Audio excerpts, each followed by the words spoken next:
هات بكل ريحان جشنامه البیست و یکم او نوروزا بکا جوان اگریه بن سریرکم نوروز هات بكل ريحان جشنامه البیست و یکم او نوروزا بکا جوان اگریه بن سریرکم یادگارش باب بابیرم وشکاندی قید زنجیرم در کلن دشمناتامه دیرا بن هلکن خطیرم یادگارش باب بابیرم وشکاندی قید زنجیرم در کلن دشمناتامه دیرا بن هلکن خطیرم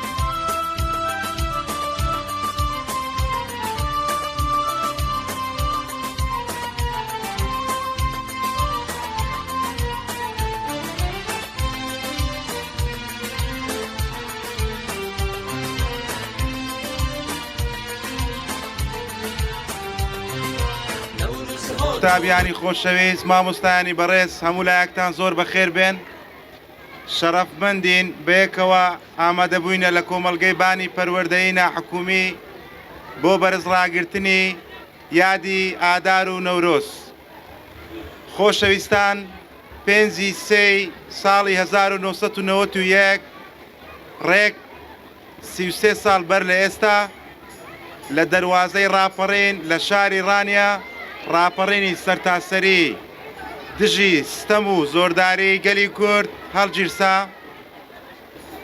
خۆشبەختانە ئەو ئازادیەی کە ئێستا هەیە ئەو فەراهەتەی ئێستا هەیە لە سایەی ڕاپەڕینی گەلی کووردە کە نەیتوانی زوڵم و زۆرداری و زۆرە ملێ قبول بکە خۆشەویستان مانجی نەورۆز و مانگەکانی ئادار بۆ گەلی کورد مانگێکی زۆر تایبەتە زۆرترین ڕووداوە مێژوویەکان ڕووداوە نیشتیمانیەکان لەو مانگەدا ڕوویان داوە سوپاس بۆ خوای گەورە لە 4 پارچەی کوردستان کە ئێستا باشووری کوردستان ئازادە پێم وایە دەبێ هەمومان فەخر و شانازی بەو پارچەیەوە بکەین و دەستی پێوە بگرین و بە هەمومان هەوڵ بدەین بیپارێزین ئەو قوتابیە خۆشەویستانەی ئێستا ئەو ڕۆڵانەی دوا ڕۆژ دەبێت لەسەر پەروەردەیەکی نیشتیمانی پەروەردە بکرێن ببنە سۆمبل ببنە داهاتوەکی پڕشنگدار بۆ داهاتووی کوردستانمان دووبارە هەمولایەکتان زۆر بەخێر بێن هیوادارم ڕۆژێکی زۆر خۆش گەشتێکی زۆر خۆش پێکەوە بەڕێ بکەین زۆر سپاس.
خۆش بۆ قوتابیان.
لبرگەی شەشەم لەلایەن قوتابیانی پۆلی 3 و 4 دەست دەکەین بە نمایشی جلی کوردی.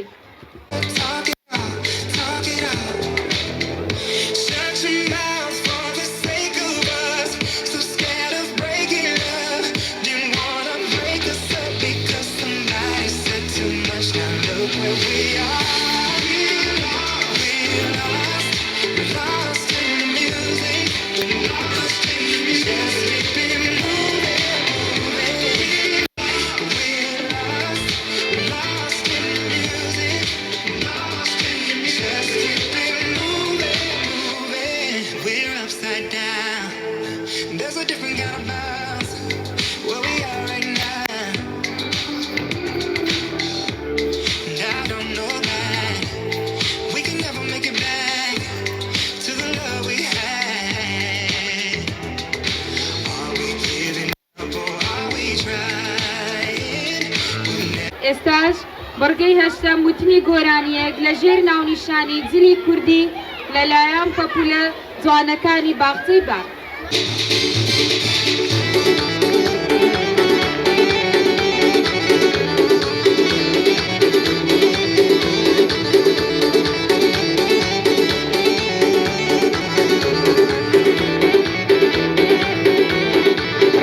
دەی فەرموو بابا ڕۆڵە نەچێ لە بیرتان وتەیدایە گەورەتان فەرمایشتی باپیرتان ئەم جل و بەرگە جوانە میراتی باپیرتانە هەمووتان بیپارێزن هەمیشە جێگەی ڕێزن ڕنگ و چۆخە و جامانە هەمووی بەرگی خۆمانە کڵاشی هەورامانی فەرەنجی یان سۆرانی بیکە بەرێت بە مەردی جێگەی شانازی کوردی کراس لەگەڵ کۆڵوانە هەر لە دایکی من جوانە.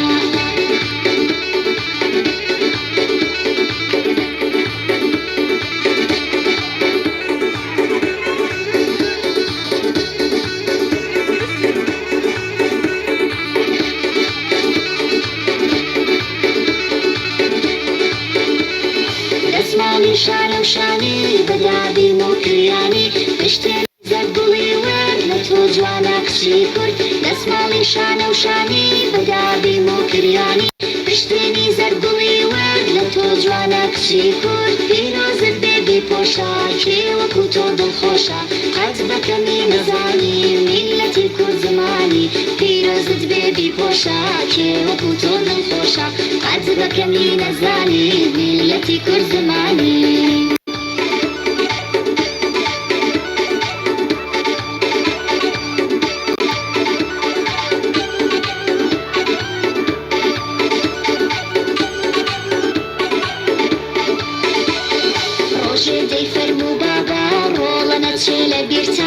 تێدایە گەورەتان فەرمایشتی باپیرتان ئەم جلو بەرگە جوانە میراتی باپیرتانە هەمووتان بیپارێزن هەمیشە جێگەی ڕێزن ڕنگ و چۆخە و جامانە هەمووی بەرگی خۆمان کڵاشی هەورامانی فەرهەنگی یان سۆرانی بیکە بەرێت بە مەردی جێی شانازی کوردی کراس لەگەڵ کۆڵوانە هەر لە دایکی من جوانە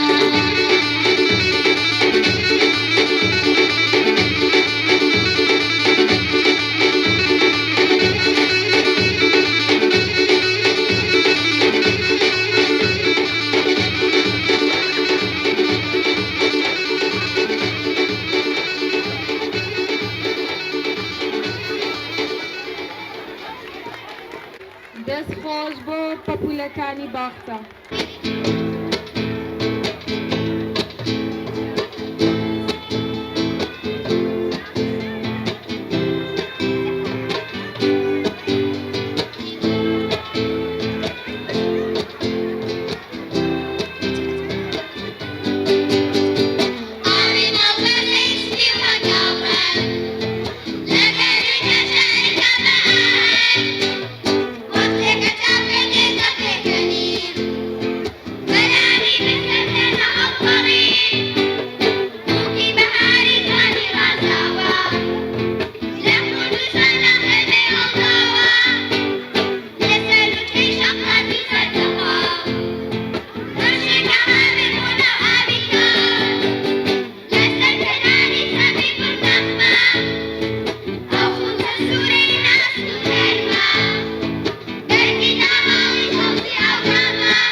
ئێستاش بڕگەی نۆیەم وتنی گۆرانیەک لە ژێر ناونیشانی کوردستان لەلایەن قوتابیانی پۆلی 6 و 7 و 8 و 9 با بفەرمون بۆ سەر ستەیج.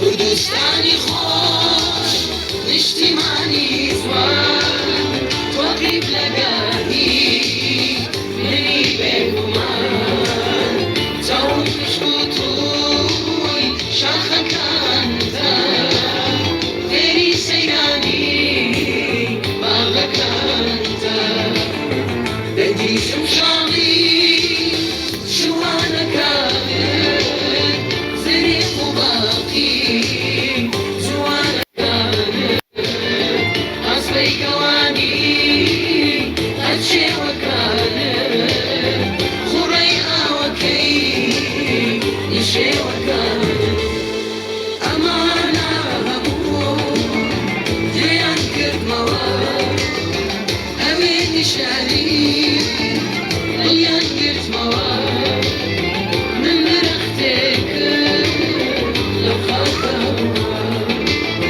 بە خۆشەویستی تۆوە ئاگرە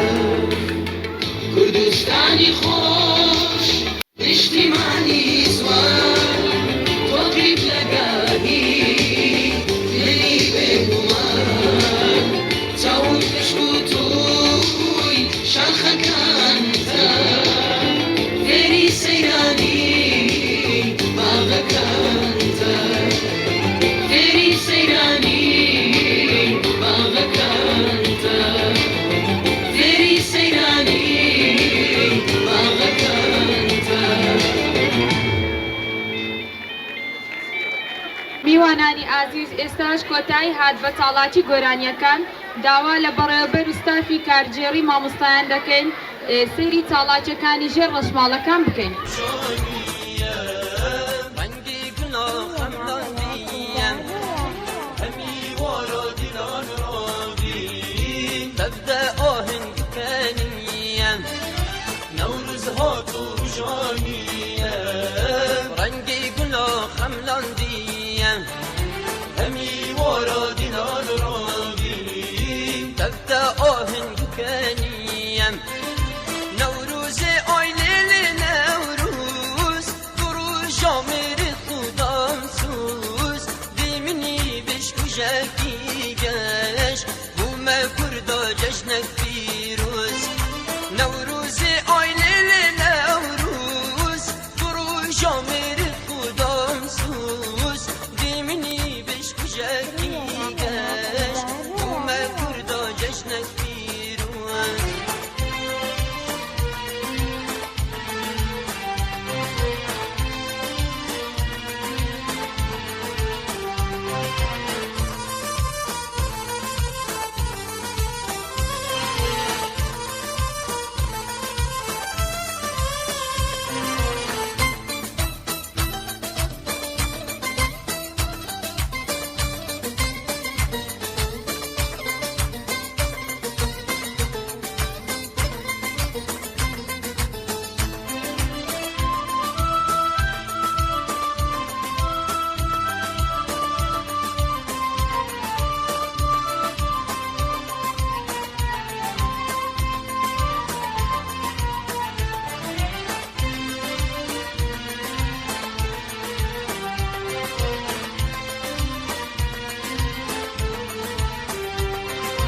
نوروز هات و جامیران ملت خوری وکی شیران رو خواندن مشکن ایاران بلین بی آلا دلیران نوروز هات و جامیران ملت خوری وکی شیران رو خواندن مشکن ایاران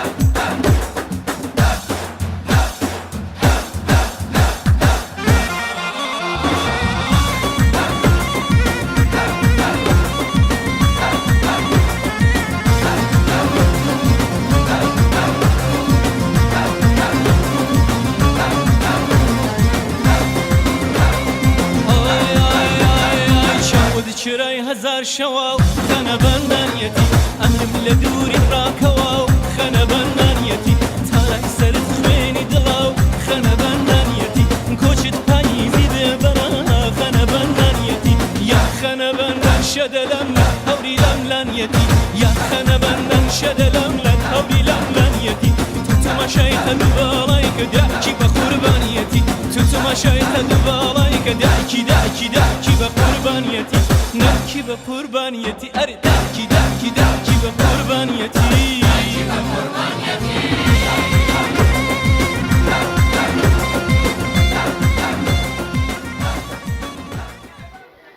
سڵاو لە بینەرانی کەنالی ڕەسەن خۆشەویستان ئەمڕۆژ لە راپۆرتێکی تایبەت لە قوتابخانەی بانی ناوحکومی دەمانەوێت ڕێوی پێشنیاری مامۆستایان و قوتابیان وەرگین بزانین ئەم فیستیڤاڵە بە شێوەیەکی کولتوری و هەم بە دەستورێک و عادەت و تەقالیدی کوردەواری کریتیانەوە دەسمە لای مامۆستایان بزانین ڕێوی پێشنیاریان وەگرین فیستیڤالەکان بە بۆنەی ئادار و نەورۆز کراوەتەوە لەم قوتابخانەیە و بزانین ڕێی مامۆستا چییە لەسەر ئەم جۆرە فیستیڤالانە مامۆستا سڵاو دێنێ سڵاو لەم گۆش بێ بەخێر بێن بۆ کەناڵی ڕەسەن بەخێر بێن سەر چاوان ئێمە وەکو قوتابخانەی بانی ناحکومی ساڵانە فیستیڤاڵی بەهاری ئادار و نەورۆز لێرە ڕادەگەینین قوتابیەکان هەموو ئاشنا دەکەین مامۆستایەکان میوانەکان بێرە بە هەموو شتە کوردەوارەکان شتە جوانەکانی کورد هەموو ئاشنا دەکەین بە جلی کوردیەوە ئەکیت قوتابیان خۆشحاڵ دەبن و چێژێکی زۆر وەردەگرن و خواردنی کوردەواری و هەموو ئەو شتە کوردەوارانەی کە پێویستە ئەمە کوردپەروەر نیشتمان ئامانستان لەو کەلوپەلە کوردەوارانە کە هیناتانە ئێرە ئامانجی ئێوە چییە دەتانەوێت نیشانی قوتابیانی بدەن بەڵێ ئامانجی ئێمەز لە سەرەتاوە دڵخۆشکردنی قوتابیان و ئەو میوانانە لێرەیە ئامانج دووەممان ئەوەیە هەموو قوتابیان هەموو ئەو میوانانە بە کولتوری کوردەواری بناسێنین بزانن کوردیش ئەو هەموو شتە جوانەی هەیە کوردیش ئەو هەموو جلە جوانەی هەیە کوردیش ئەو هەموو شتە ڕێکوپێکەی هەیە دەمانەوێت بە خەڵکو بە هەموو بینەران بناسێنین مامۆستاگەرە توش پەیامێک بدەیت لەسەر ئەم فیستیڤالانە ئایا قوتابیەکانتان لەوانەیە جیلی ئێستا نەزانی ئەو کەلوپەلە کوردەوارانە چنەیە ناو ناوتۆرەیان چییە؟ تاوان یەکشت هەیە ئێستا وەکو کێشە لە زۆربەی قوتابخانەکان و لە سەردەم ئێستا دروست بووە زۆر ئەوەندە گرنگی بە زمانی ئینگلیزی و مەسەرەن زمانەکانی کە دەدرێت زمانی کوردی و کللتوری کوردی لەبیر دەکرێت زامەوەکو قوتابخانەی بان بەشەشی گرنگی قوتابخانەکەمان بابەتی کوردی و کوردەواریە و ئامانزی سەرشیشمان لەو بابرن فستیڤال و شتانە ئەوەیە کللتوری کوردی بە قوتابیەکانمان ئاشناکەین ینی نەبتە شتێک لەبیر بکرێ و تاوا بڕوە ئەو کارەکە دەستان خۆشبی مامۆستا چ ئاستێ قوتابی لێکوانە ڕێنمایی یان لە جلوبەرجی کوردی یان ڕۆژانە لە هەڵسو کەوت لە زمانی کوردی پەیڕەوی دەکەن خۆی ئەمە وەکو قوتابخانەی بان بابەتی کوردی یەکەکە لە گرنگترین بابەتەکانمان یعنی بە بەردەوامی ئێمە بە جلی کوردی قوتابیەکانمان دەبینە گوندەکان ئاشنایان دەکەن بە ژیانی پێشووی کوردەواری کەلوپەلەکان پارچەکان وەکو زمانەکەش یەکەکە لە گرنگترین زمانەکان کەمە زۆر گرنگی پێدەین لێرە جا هەم قوتابیەکانیش زۆر خۆشی لەم ئاهەنگانە وەردەگرن کە دەبینی یان وەکو شتەکە بابرن بەکردار دەکرێت خۆشبی بە حقیقەت خۆشەویستان قوتابخانەی بان بەڕاستی قوتابخانەیەکی ناحکومیە بەرام وەکو برێن شتێکی جوانیان کردووە بۆ قوتابیانیان بۆ مامۆستایان بۆ هاونیشتمانیانش بەڵێ خۆشەویستان بە بۆنەی ئەم فیستیڤاڵە فیستیڤالێک بە بۆنەی ئادار و نەورۆز و کە ئەمڕۆژ ڕۆژێکی تایبەتە لە مێژووی کوردەوە دەسمە لای بەڕێوبەری ئەم قوتابخانەی باند ئەویش کا گۆران بزانین ڕێوی پێشنیاری سەبارەت بەم فیستیڤالەکان و بە بۆنەی ئادار و نەورۆز مامۆستا سڵاو لێوەش زۆر سپاس بە خێراتنی کەناڵی ڕەسەن دەکەین کەناڵە جوانەکەی کوردایەتی و ڕەسەنایەتی ئەمڕۆ 6/3/2024 بە باشمانزانی فیستیڤالێکی کولتوری و هونەری ساز بکەین لە قوتابخانەی بان کولتور و نیشتیمانی خۆمان زیاتر بە قوتابیانی خۆمان بناسێنین وامە پێمان وایە هەر گەلک هەر نیشتیمانێک ڕابردووی خۆی نیشتیمانی خۆی کولتوری خۆی لەبیر بکە ئەو گەلە داهاتووی نابێ دووبارە بەخێر بێن سەرسەرم سەرچاو مامۆستا دەست خۆش بی دو پەیامت بۆ مامۆستایان و بۆ قوتابیەکانتان پەیامی من لەو ڕۆژە پیرۆزەی ئەوەیە داوە لە قوتابیان لە مامۆستایان لە حکوومەت لەسەر زەمگەلی کوور دەکەم کەوا بە پیرۆزیەوە بڕوانە نیشتیمانی خۆیان بە پیرۆزیەوە بڕوانە کللتوری خۆیان کللتور بەشەکی زۆر گرینگە لە شارستانیەت لە پێشکەوتنی وڵات زۆر سپاس بۆ ئەوتا گۆران بەڕێوبەری ئەم قوتابخانەیە دەستخۆشی لێ دەکەین دەسمە لای مامۆستا بزانین ئەویش لەم قوتابخانەیە مامۆستایە و بزانین ڕێوی پێشنیاریان سەبارەت بەم فیستیڤالانە بە بۆنەی ئادار و نەورۆز کە هەم ڕۆژێکی پیرۆزی شاوڕۆ لە مێژووی و تاریخی کوردیدا بەخێر بێن سڵاو لە بەڕێزیشتان بە خێراتنی کەناڵە بەڕێزەکەتان دەکەم ئەمن مامۆستاسانە مامۆستای هونەر لە قوتابخانەی بانی ناحکومی زۆر بەخێر بێن سەر چاومان لێرە ئەمە بە بۆنەی ئادار بۆنەکانی ئادار و نەورۆز خۆشحاڵی خۆمان دەردەبڕین سانە ئێوە دەتانەوێت لەم فیستیڤالانە ئامانجی ئێوە چییە ئایا دەتانەوێت کولتور و مێژووی کوردی بیری قوتابیەکان بخەنەوە ئامانجی سەرەکیمان ناساندنی کولتوری نەتەوەی کووردا بە قوتابیە خۆشەویستەکانمان و نەوەی داهاتوومان دەستا خۆش بین شێوە کولتوریەکەتان هەم لە بووکە خانیشمان بینی بە شێوەیەکی کولتوری و ڕەسەنایەتی ڕازابەوە ئەوە چ دەگەینی ئایا دەتانەوێت نیشانی قوتابیەکانتان بدەن بەڵێ لە سەردەمانی کۆنخانە بەندانە هەبووە کاتێکە مەسەلەن پێشەوەی کە بکو زاوایەکە بکەخانی ببە خانە بەندانیان کردێ و خۆشی شادی خۆیان دەربڕیا و ئەمە لێرە ڕەشمارمان هەردایە باسی چەند کولتوری نەتەوەی کوردمان کردیا بە چەندین شێواز. هەندێک خواردنی کوردەواریش تەمە بزانم. بەڵێ خواردنی کوردەواریش بەشداریمان کردێ بە هەموو شێوەزەکانی کورد و کوردەواری. ئەنی نێڕوانش داوەتین خۆشەویستان بینی خۆمامی نێڕوانش داوەتی مامۆستای ناما. بێن سەرچاومان هەموو کاتێک بەخێر بێن سەرچاومان. کوردم زمانم کوردیە من خەڵکی کوردستانم بە کەلتور و جل و بەرگن جیاوازە نیشتیمانم مافی ڕەوای خۆمە منیش سەربەست و ئازاد بژیم بەندکرا ماڵیان ڕوخانم بەڵام من هەر نەبەزی کوردم کوردم کوردم کوردم کوردم کوردم کوردم کوردم کوردم خەڵکێ کوردستانم زمانێ من کوردیە خوددان وڵات تەکدێرینم کولتورێ من زیندیە کوردم خەڵکێ کوردستانم زمانێ من کوردیە خوددان وڵات تەکدێرینم کولتورێ من زیندیە کوردم کوردم بەڵێ خۆشەویستان دەستمە لای ئەو دوو قوتابیان ئەلین خان بزانین ئەو ڕێی چیە لەسەر ئەم جۆرە فیستیڤالانە. سڵاو لە تۆش بەڕێز ئامانجیمە ئەوەیە کە دەمانەوەی کولتوری کوردی بەبرە و پێش بێنەوە بۆ ئەو تاڵاکی ئەوڕۆ کە ئەمڕۆ ڕۆژی زەکی کوردیا فیستیڤالێکمانداناوە لە قوتابخانەی بان دەمانێت ئەو فیستیڤالە بە جوانترین شێوە بەڕێوە بچێت. زیاتر ئامانستان لەم فیستیڤالە چ بوو؟ ئایا دەتانەوێ کولتوری کوردی زیندوو بکەنەوە؟ بەڵێ دەمانەوێت کولتوری کوردی زیندی بکەینەوە چکە لە هەندێک شار و وڵات کولتوری کوردی بەرەو نەمان دەچێت ئێمەش بۆ ئەو فیستیڤالە بۆ ئەو شدامانەوە کە کولتوری کوردی زیندی بکەینەوە. خۆشبی ئێوە قوتابیان تا چ ڕادەیەک لە قوتابخانەی بان زیاتر پەرەتان بەچ داوە؟ ئایا زمانی کوردی و کولتوری کوردیتان پشتگێ خستووە یان دەتانەوێت زیاتر پەرە بە کولتور و زمانی کوردی بدەن؟ دەمانەوێت زیاتر پەرە بە کولتور و زمانی کوردی بدەین چونکە وەک هەرو ئێستا گوتم زمانی کوردی بەرەو نەمان دەچێت کولتوری زمانی کوردی ئێمەش ئەو فیستیڤالەماندانەوە بۆ ئەوەی کولتوری کوردی زیندی بکەینەوە. چی تێ بۆ قوتابیەکانی کە لە قوتابخانەیەکن پێکەوە چی تێ بۆوان؟ ئایا بۆ فەرهەنگی کوردی بۆ زمانی کوردی بۆ کولتوری کوردی؟ وڵاهی قوتابیەکانیشمان زۆر ژیرن ئەو شتەشم هەیە دەمەوێت کولتوری کوردی بەرەو پێش بچێت و بە باشترین شێوە بەڕێوە بچێت. بەندکرا ماڵیان ڕوخانم بەڵام من هەر نەبەزی کوردم کوردم کوردم کوردم کوردم کوردم کوردم کوردم کوردم خەڵکێ کوردستانم زمانێ من کوردیە. چۆنین؟ ناو چییە؟ بەرسا کاک بەزانە و چۆن لە جوانە لێ کردی؟ دایکم دایکت ئەی ڕەحمە لە داکت ئەدی بابەت چ لێ کردی؟ پشتێنەکەی بابەیە؟ ئەدی؟ خۆمە ئافرین پارەت پێ جرکەشی دیش بکڕی؟ نیتت؟ ئەی گەم بۆرەوەلۆ نیتت ئەمر درێژ کاگرانت کوی؟ باشە سەحەتت کووە؟ کاگرانت کووە ڕۆژی چ کوردی لە بەکردیا؟ وەڵای عەزم لێ ببێم بۆنەی وەڵا بە بۆنەی جلی کوردیەوە هاتم بە بۆنەی ئاڵاشە. چی تێ بۆ ڕۆژی ئاڵا؟ وەڵا داوایان دەکەم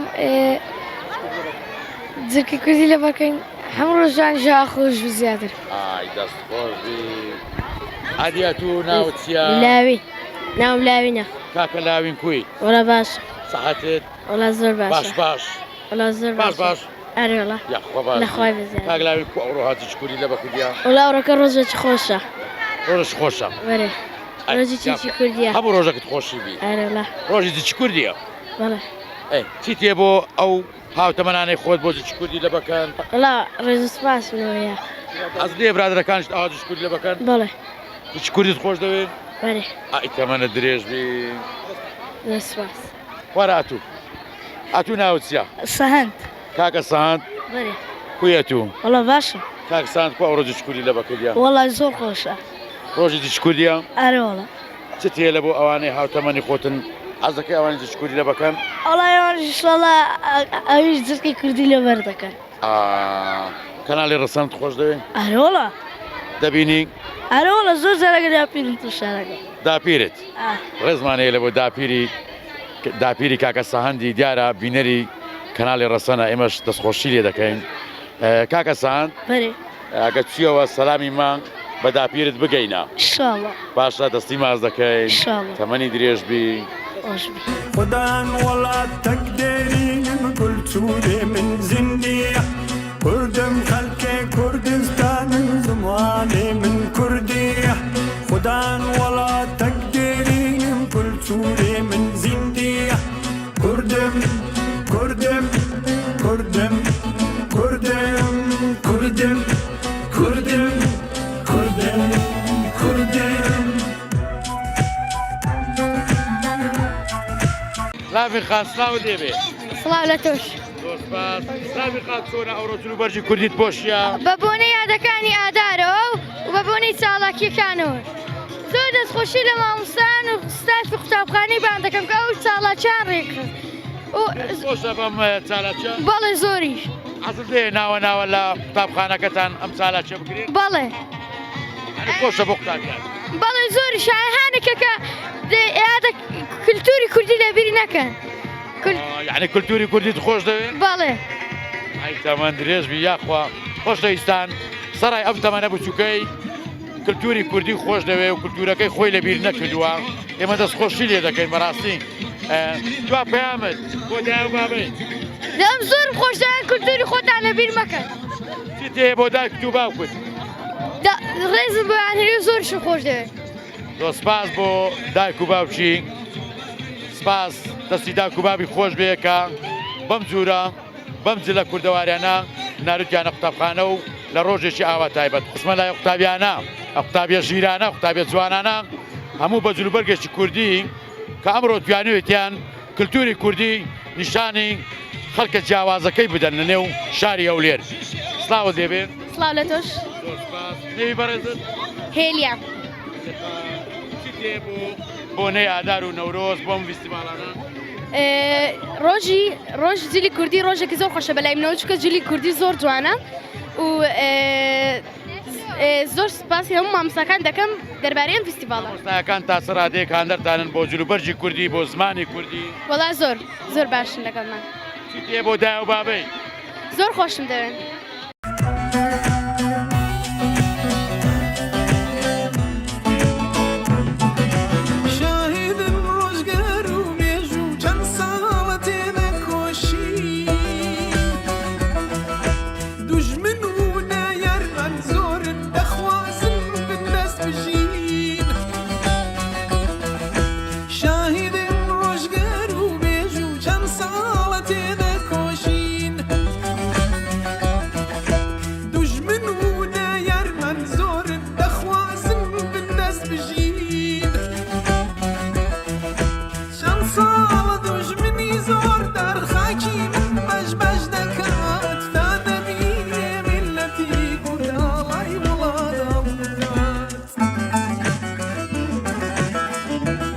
بەڵێ خۆشەویستان هەموو شتێک سەرەتایی هەیە و کۆتاییشی هەیە لە راپۆرتی ئەمجارەشمان لە قوتابخانەی بانی ناحوکمی لە قوتابیان و لە مامۆستایانمان پرسی و هەمویان بە شێوەیەکی کولتوری و ڕەسەنایەتی ئەمڕۆ لەم فیستیڤاڵە بەشدار بوون دەستیان خۆش بێ و لەشیان ساغ بێ ڕێزی کامیرەمانی خۆشەویست کاکە سەنگەر سڵاح زۆر سپاس بۆ خانەوشار نووریلەک کە ئەوڕۆ لەگەرمان بوو بەڕاستی زۆر ماندی بوو لەگەرمان دەستی خۆش بێ ڕێزی برای گیسکەتان جەنگاوەر خالید تا راپۆرتێکی تر تا قوتابخانەیەکی تر و فیستیڤالێکی تر وڵات ئاوەدان و ماڵ ئاوە